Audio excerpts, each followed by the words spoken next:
Et ce que je souhaitais en fait vous proposer, parce que c'est devenu un petit rituel, avant de démarrer un échange, c'est simplement de faire une petite séance de respiration comme je la fais tous les matins avec ma classe, parce que je suis encore enseignant. Et c'est quelque chose qui a beaucoup changé ma carrière d'enseignant.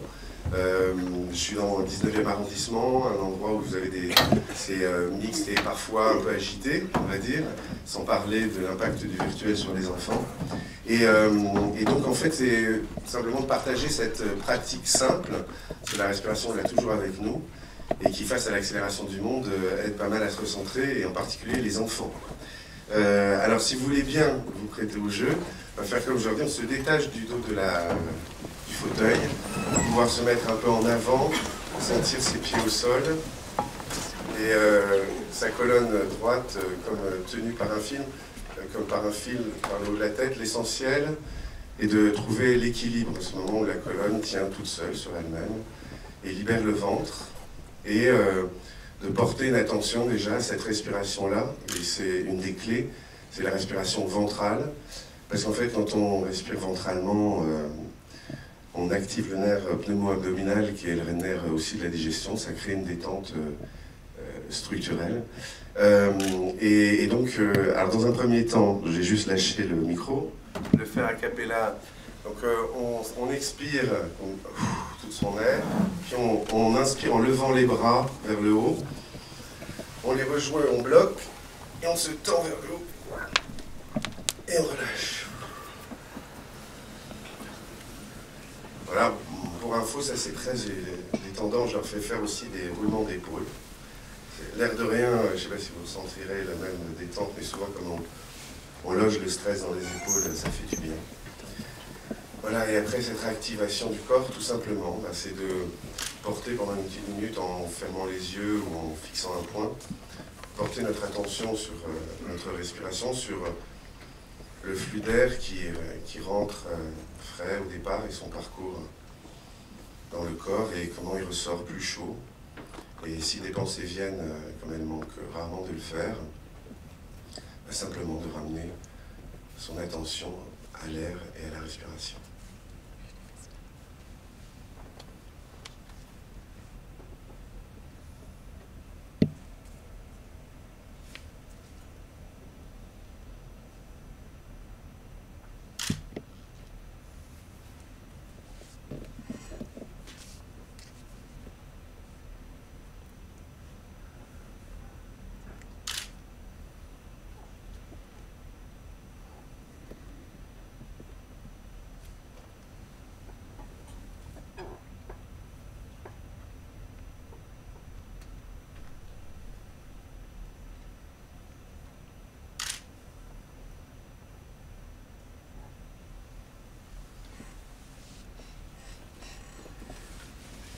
Merci, vous pouvez, quand vous souhaitez, ouvrir les yeux.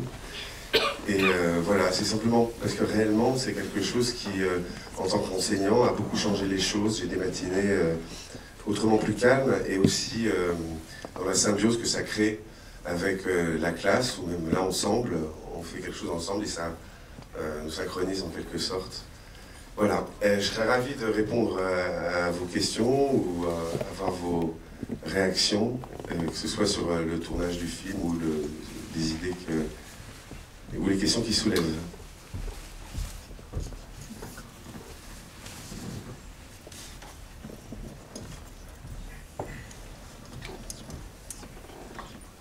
Bonjour, merci beaucoup pour ce très beau film. Merci. Moi, j'avais une question peut-être plus personnelle, qui vous concerne, parce qu'on aimerait en savoir un peu plus sur ce qui vous a décidé à ce changement de vie complet. On comprend qu'il y a votre mère qui est malade et que vous n'avez pas le temps de continuer votre activité, de vous occuper d'elle. Et on sent clairement que c'est un thème qui revient à la fin et que c'est très important et que c'est un peu la clé de tout, angoisse, voilà. Mais vous-même, dans l'activité que vous aviez avant, est-ce que déjà vous ressentiez ce malaise face au temps? Est-ce quelque chose qui vous... voilà, est-ce que s'il n'y avait pas eu la maladie de votre mère, vous auriez aussi changé de vie? Et est-ce que, au cours de toutes ces années que vous avez été avec les enfants, est-ce que dans cette réflexion que vous avez pu mener, est-ce que les choses se sont approfondies, que vous-même, vous avez grandi dans cette réflexion qui vous a amené à faire ce film? Ah oui, oui, carrément, c'est un des trucs fantastiques avec les enfants, c'est que d'une certaine manière, ils vous font grandir par le type de questions qu'ils posent, comme dans le film.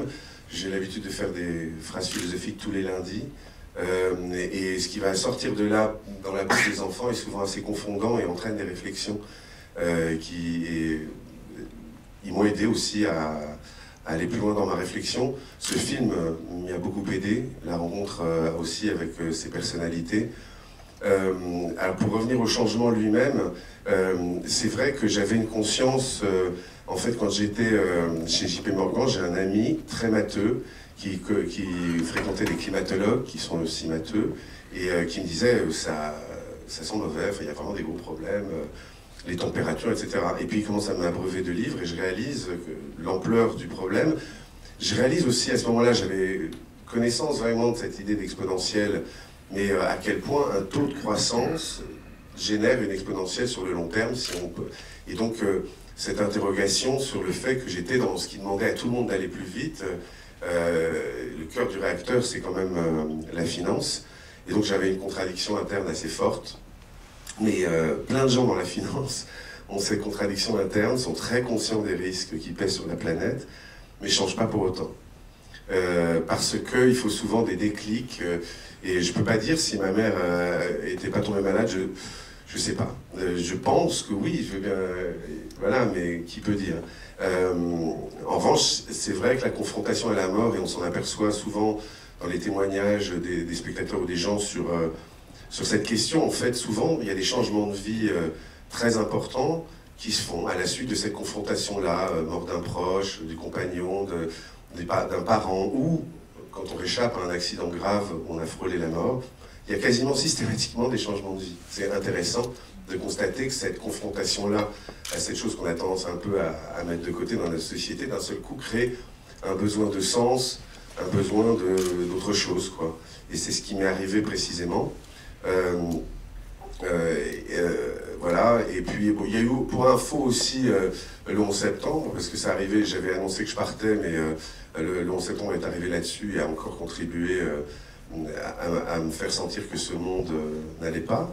Et donc après, je ne savais pas que je deviendrais instituteur, j'ai fait un saut dans le vide, j'ai commencé par écrire, faire d'autres choses, et puis c'est parce que des amis qui étaient instituteurs semblait, et qui avait fait, un avait fait HEC, donc ils avaient des études incroyables pour être instituteur, et il le faisait par conviction, et il semblait être accompli.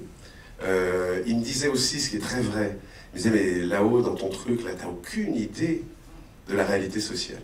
Aucune. Et donc, viens dans une classe, tu la verras, elle n'a pas de filtre. Et c'est vrai qu'il se trouve que dans une classe, vous avez tout le monde. Et quelles que soient nos classes sociales, souvent, il n'y a pas une perméabilité très grande. Enfin bon, on reste souvent un peu cantonné à notre classe sociale. Et là, une classe d'école, ça confronte et ça fait voir la réalité de la société. Mais c'est surtout en commençant à être instituteur que j'ai vu tout ce que ça avait de génial, que j'ai essayé d'expliquer aussi dans ce que vous dites. Ils m'ont fait grandir aussi. Ils contribuent beaucoup à m'alimenter. Je ne pense pas que j'aurais du mal à ne plus être professeur. J'ai la chance d'être instituteur à mi-temps pour faire autre chose, des films ou autres, et puis m'occuper aussi de mes enfants. Mais j'aurais du mal à me passer de ça, parce que c'est un socle de réalité qui est très rassurant. Faites un truc concret, quoi, qui sert. Et puis vous avez aussi une richesse humaine, de l'amour, quoi, en fait, un petit peu.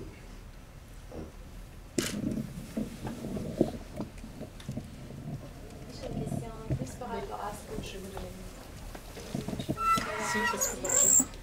Donc j'avais une question plus par rapport à ce que vous avez ressenti dans votre classe par après.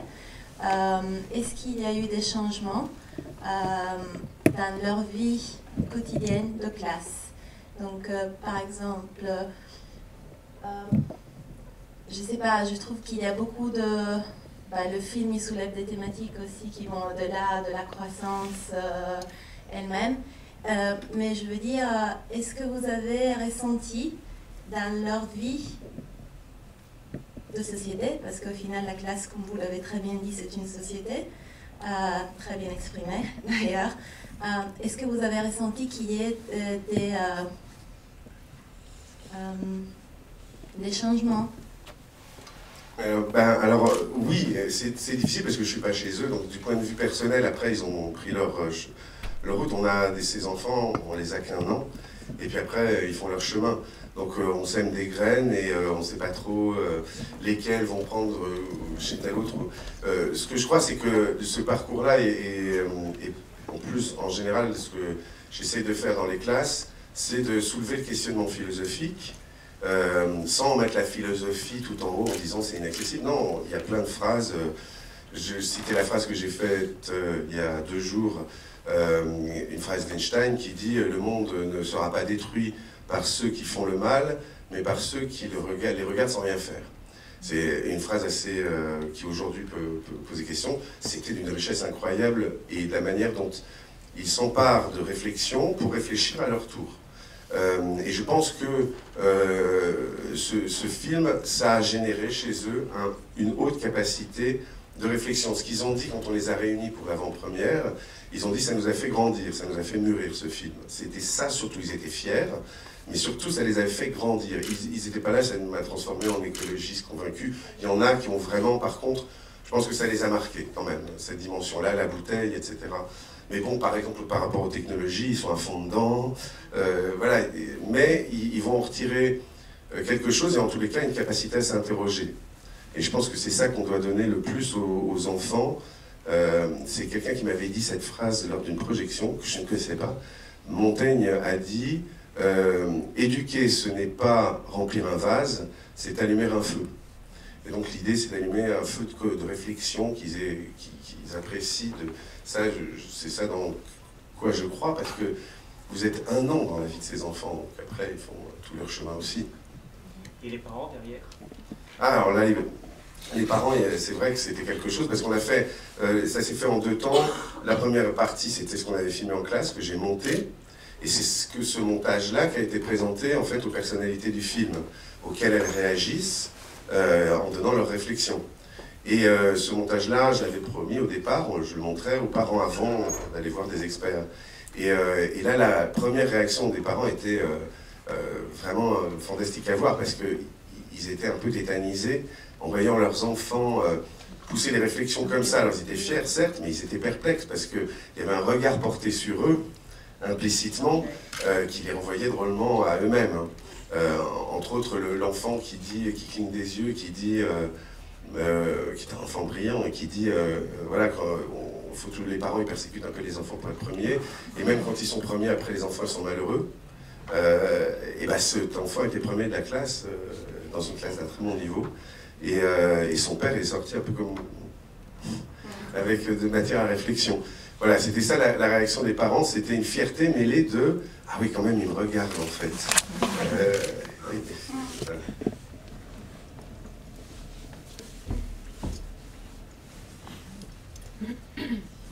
Merci pour ce merveilleux film et témoignage. Je travaille moi-même dans une école. Alors la question, vous êtes un peu le Jérémy Rifkin de l'éducation nationale. Comment peut-on dupliquer j'allais dire assez rapidement, peut-être pas, mais assez sûrement ce que vous avez utilisé, employé, etc. Et c'est vrai que les enfants, je suis bibliothécaire, je vois 450 enfants, donc je les ai sur 4 ans puisque je suis pas un professeur. Ça, c'est assez passionnant. Donc, il y a un suivi permanent. Comment peut-on diffuser Alors, votre œuvre ? C'est super parce que c'était une vraie volonté, parce qu'en fait, on a eu un très bon écho dans l'enseignement public et l'enseignement privé, d'ailleurs, les deux. Et donc, on a beaucoup travaillé pour faire un dossier pédagogique, qui est le dossier pédagogique qui a servi. Il y avait une armature, c'est-à-dire qu'il y avait 7 séances, où on étudiait les textes, on réfléchissait, et puis on laissait la parole, on prenait ce que les enfants disaient.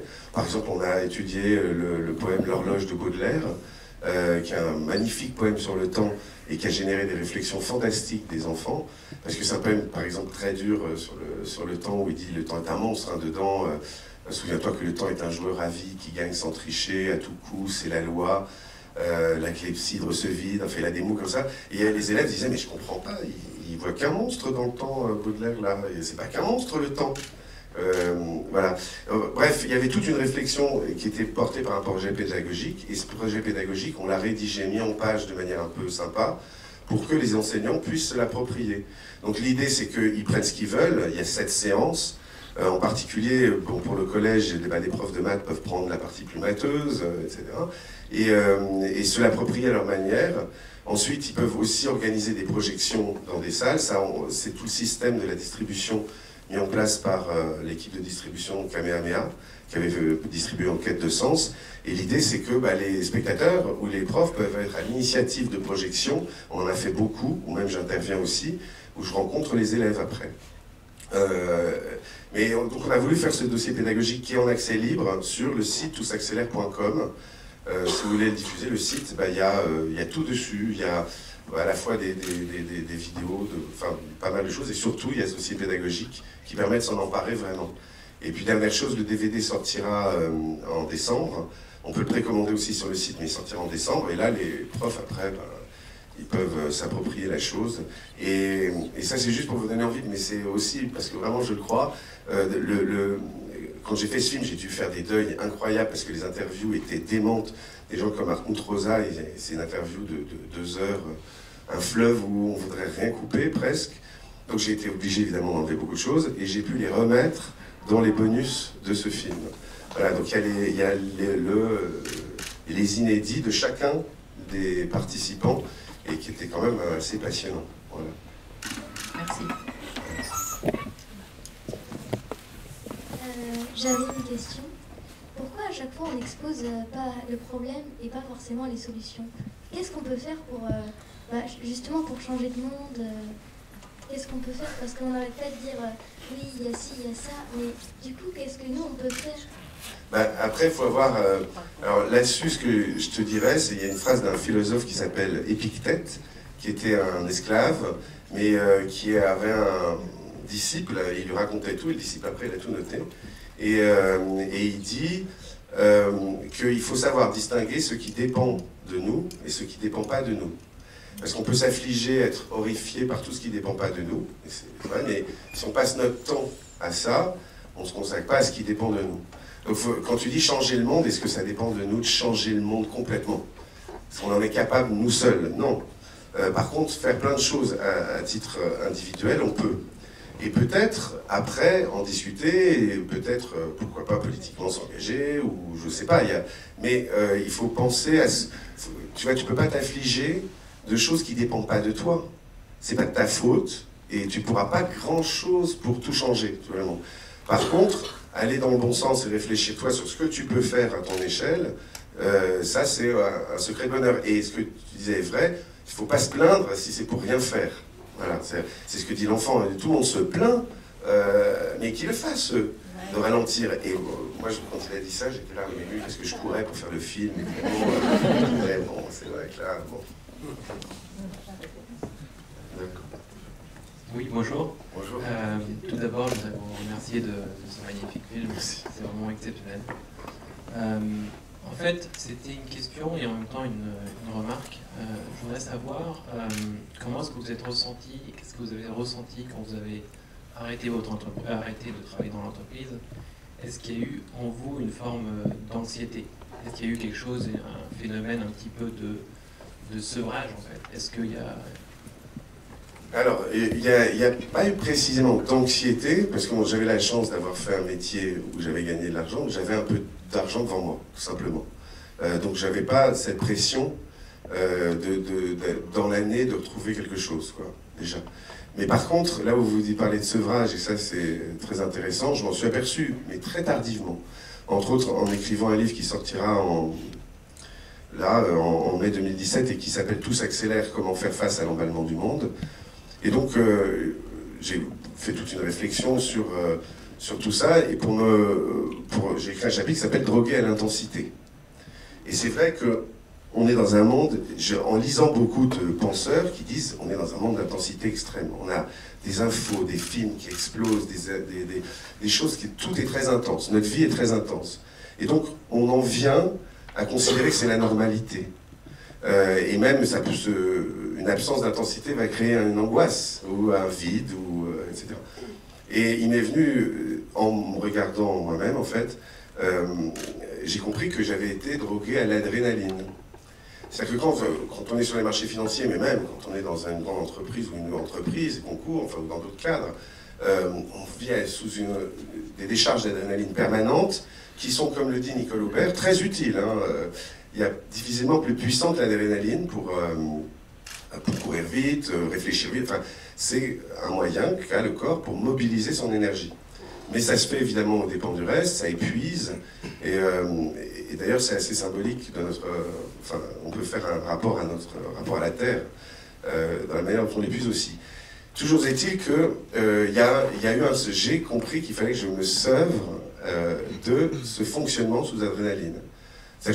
Même si j'avais arrêté tout ça, je partais toujours juste à l'heure. Donc, je courais toujours.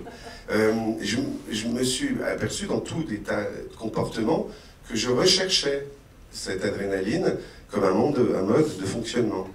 Et donc, là, j'ai effectué une forme de sevrage, même si c'est pas jamais...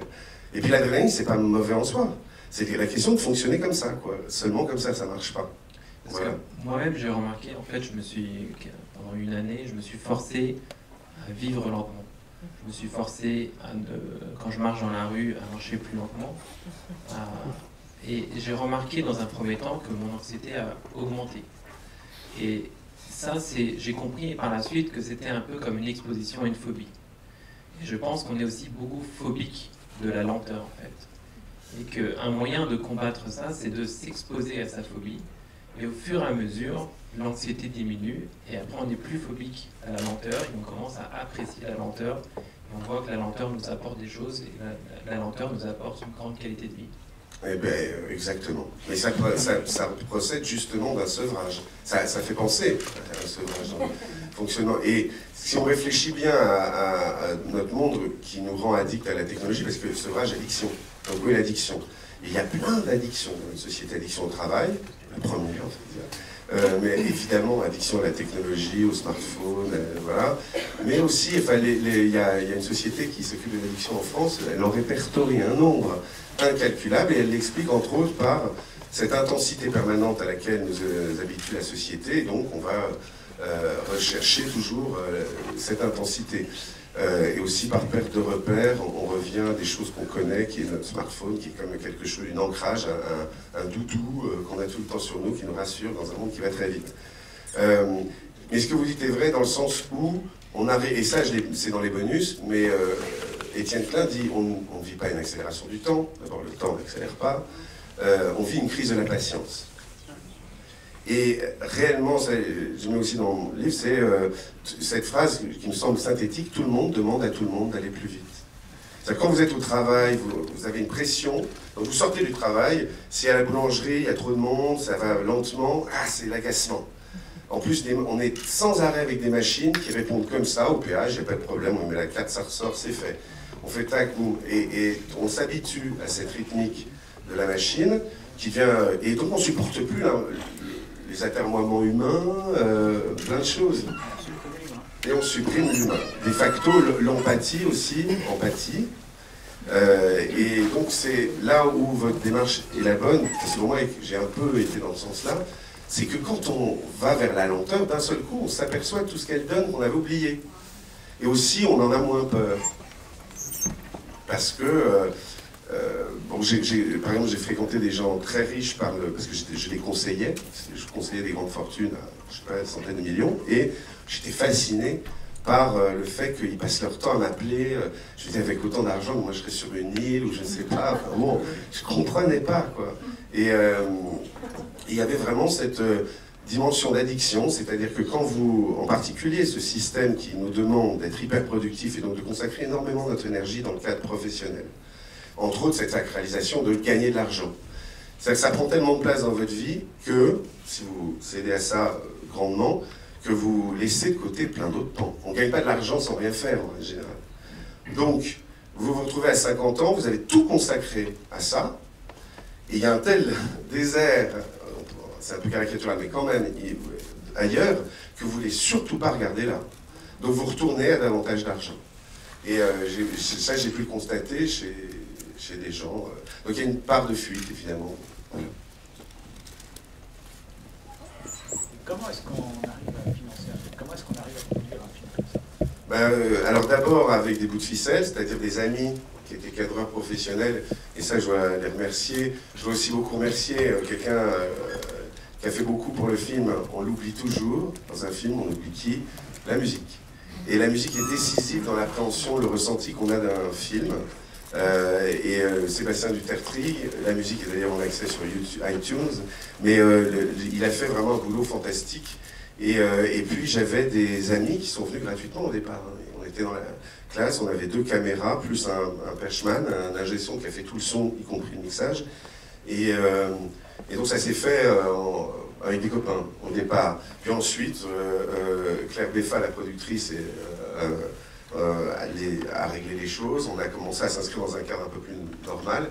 Mais on a quand même financé ça un peu par nous-mêmes au départ. Et c'est important, grâce à mes amis financiers aussi. Ils ont mis de l'argent, ils se sont rachetés un karma, ils ont adoré le film en plus. C'est très drôle de voir des financiers qui vivent à 2000 dire il est génial ce film, les gens le voient. Comme ça. Bon. Et ils m'ont aidé. Voilà. S'il vous plaît, oui. Merci encore pour ce très beau film. Je me suis posé, alors vous venez de citer Claire Beffa, je me suis interrogé parmi les intervenants de voir Jean-Louis Beffa, qui est un grand patron de l'industrie, et par rapport aux autres, pourquoi lui? Alors, est-ce qu'il y a un lien effectivement avec la productrice? Ah oui, c'est son père, donc ça fait un lien direct, mais c'est que je voulais quelqu'un, idéalement, bon, c'est un peu une image, mais un patron du CAC 40, c'est de la grosse entreprise. Parce que c'est quand même celle-ci qui pose question aujourd'hui. Et parmi les patrons, quand j'étais dans la finance, il était considéré comme un vieux monsieur avec des vieilles idées, des investissements longs.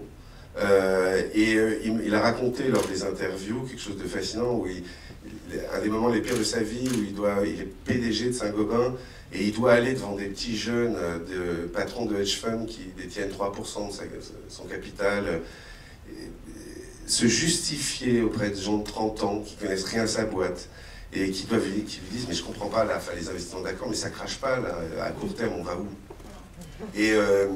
Et donc il a été aussi porteur quand même dans le monde de la grande entreprise d'une vision un peu différente, pas complètement, même si ça reste une multinationale avec tout ce que ça suppose. Mais je voulais absolument ça parce que je pense que aujourd'hui on le sait tous, hein, et c'est quand même la réalité, que le pouvoir est là. Il se situe dans les grandes multinationales, transnationales. Alors Saint-Gobain, c'est pas à cette échelle, mais les très grandes institutions financières, les très grands pétroliers, les très grands armements, ça, aujourd'hui, est ce qui a tendance à diriger le politique, du moins quand on en juge par tous les lobbies, tout ce qu'on voit, et puis ce qu'on voit, c'est assez visible, quoi. Et ça pose des vrais problèmes. Et d'ailleurs, ça me fait penser que j'espère qu'un changement va se produire dans les entreprises. Parce que s'il y a un lieu où il n'y a pas de démocratie, c'est l'entreprise. Il n'y en a même pas, je veux dire, le patron n'est même pas patron. Il est vraiment soumis à des actionnaires. Donc il n'y a même pas une volonté néfaste. C'est vraiment un système qui fonctionne comme ça. Et qui fait que personne n'est maître à bord et n'obéit qu'à une logique dictatoriale qui est la fameuse croissance du ROE, ou de la rentabilité. Et on a l'impression qu'il n'y a pas de maître à bord, fait que ça n'a plus de sens. Et ce qui est frappant, c'est qu'aujourd'hui, on a projeté le film chez HSBC, chez Orange, chez Neufliso BC, GDF Suez, et qu'à chaque fois, ça libère la parole des salariés. Et vous vous apercevez qu'eux aussi s'interrogent, en fait. Mais qu'ils sont dans un gros bateau, un gros paquebot, qui a sa logique propre et qu'on a l'impression qu'il n'y a pas trop quelqu'un qui peut ralentir le truc. Et je pense que le changement pourra se faire, entre autres, j'espère qu'il se fera dans les grandes entreprises en rétablissant... bon, je pense qu'il faut aussi que le politique s'en découple, hein, clairement, enfin, reprenne son autonomie un petit peu. Mais aussi, je veux dire, on dépend tous pour nos vies de ces grandes boîtes qui impriment aussi leur rythme aux PME. Et donc, j'espère que des changements auront lieu là. Peut-être que je suis un peu... je prends mes décisions pour des réalités. Mais bon. Pardon ? Voilà, par exemple. Oui. Pourquoi avoir fait ce film ? Pourquoi avoir fait ce film ? La question est vaste, mais je vais essayer de te répondre. Parce que pour moi, c'est une question existentielle. Alors existentielle, ça veut dire que c'est au centre de l'existence. Le temps. Or, si tu regardes les choses, le temps, on n'en passe pas quelque chose dont on peut parler facilement. C'est compliqué. C'est toujours là, mais jamais là. C'est invisible, mais partout. On n'arrive pas à le saisir, mais il est intemporel. C'est l'éternité. Le temps, c'est compliqué, le temps. Et d'ailleurs, chez les Grecs, c'était un titan, le dieu des dieux. C'est à l'origine de tout.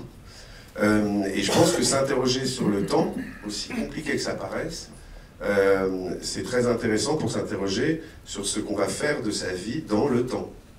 Et pour moi, c'est une question, si j'ai fait ce film, c'est parce que moi aussi j'étais pressé, et donc je me disais, mais voilà, ça m'interrogeait, et que je pense qu'il en va aussi de l'avenir un peu des choses, dans le sens où, ça je le dis dans le film, mais je pense que le fait qu'on aille toujours plus vite, sans penser au temps, ça épuise la planète, ça on l'a compris, mais ça commence à épuiser les hommes. Les gens réalisent... L'exponentiel. Voilà, c'est que l'exponentiel arrive toujours aux limites de qui que ce soit. Et on donne un exemple, parce que bon, il y a l'exemple de la bouteille, mais sinon un exemple qui est frappant, dans l'idée, l'exponentiel n'est pas intuitable. On ne peut pas en avoir l'intuition. C'est le problème. Une feuille de papier qu'on pourrait plier en deux sur elle-même, 50 fois. C'est pas possible, mais supposons qu'on puisse. On la plie une fois, puis 2 fois elle fait 4 épaisseurs, on la replie sur elle-même 8, on la replie 16, 32, etc. À combien autrefois, quelle sera son épaisseur? À 50 fois.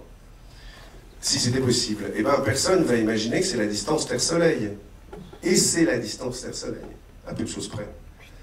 Donc ça veut dire que quand on poursuit un développement exponentiel continu, ça arrive automatiquement aux limites. Et d'ailleurs, dans la vie, les processus exponentiels existent partout. La naissance, le bébé, s'il continuait à croître, je crois, au rythme où il croît dans ses premières années, dans ses premiers mois de vie, où c'est à une vitesse folle, puisque les cellules se démultiplient exponentiellement, il aurait la taille de la Terre en 2 ans. C'est pour donner une idée que ces développements exponentiels sont... voilà. Et dans la vie, ils sont comme ça, puis il y a un point, et puis après il y a un déclin, et puis ça repart.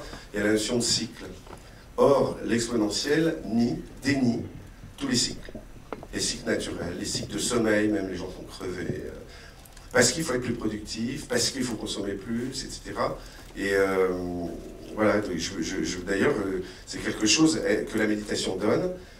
C'est qu'elle permet, on en parlait, de se mettre en contact avec soi-même, l'intérieur de soi-même, un tout petit peu, nos émotions, notre corps, et de se recontacter nos cycles. Aujourd'hui, je suis quand même fatigué aujourd'hui, ah non, j'ai la pêche, je peux faire plein de choses. Et cette exponentielle, cette productivité permanente, elle nie nos cycles. Et c'est comme ça que plein de gens craquent. Et donc, il y a une invitation à chacun à être un peu plus à l'écoute de ces cycles, et si on était un peu plus à l'écoute des cycles de la nature aussi, si on s'inscrivait, comme Pierre Rabhi le dit, même dans l'agriculture, dans une agriculture qui se nourrit des cycles, qui les utilise plutôt que de les nier, ce serait bien. D'ailleurs, pour continuer, vous avez juste pour information une très belle conférence au centre événementiel à 14h tout à l'heure sur la méditation. Donc, je vous incite à y aller avec des exercices pratiques dans la salle aussi.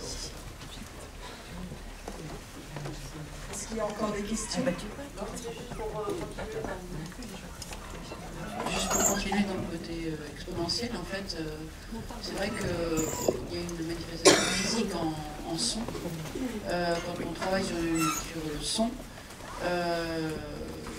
un son, vous auriez un son à gauche et un son à droite qui serait le même. Si vous les additionnez peut-être en stéréo, il se double en volume. Et en fait, quand on travaille plus l'intensité d'un son pour faire un joli mixage, pour qu'on ait l'impression que c'est très bien fait, on travaille sur une échelle qui est très réduite d'amplitude. Quand on travaille bien, si on travaille en dessous d'une intensité, qu'on travaille mal en fait, on a tout un tas de poussières de son qui sont très agréables. Et si on va au-dessus, en fait, on dépasse la limite du son, on sature. Voilà, donc c'était juste une image.